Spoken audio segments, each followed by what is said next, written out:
खे ओ म्या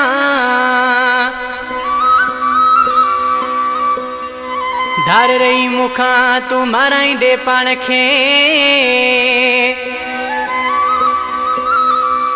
उथो सच चवा तो खे सुधरी व अमीर बख्श अबड़ो चवे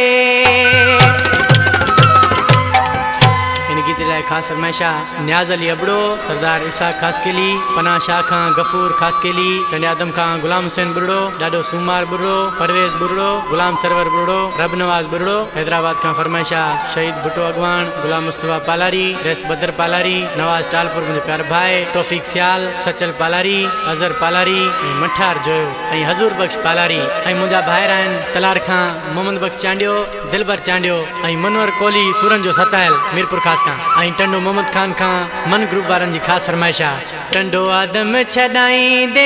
बागी तू मुखे बनाई दे असी लथासी जे बेले में नुक़सान वॾो तू कराई दे असी लथासी जे बेले में नुक़सान वॾो तू कराई दे टंडो आदम छॾाई दे बागी तू मुखे बनाई दे असी लथासी जे बेले में नुक़सान वॾो तू कराई दे असी लथासी जे बेले में नुक़सान वॾो तू कराई दे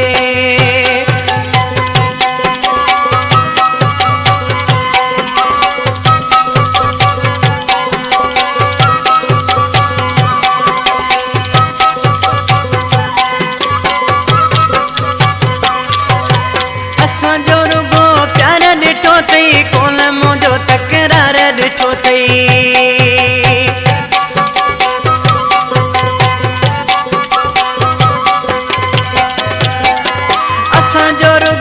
प्यार ॾिठो अथई कोन मुंहिंजो तकरार ॾिठो अथई शींहन खे जे जॻाई दे भागी तू मूंखे बनाई दे असी लथासी जे बेले में नुक़सान वॾो तू कराई दे असी लथासी जे बेले में नुक़सान वॾो तू कराई दे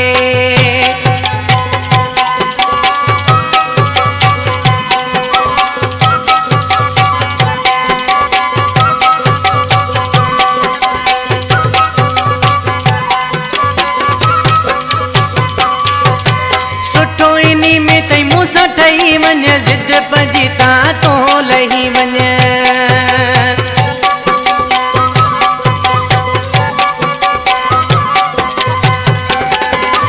सुठो इनी में तई मूंसां ठही वञ ज़िद पंहिंजी तां यार लही वञ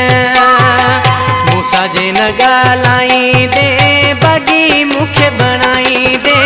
असी लथासी जे बेले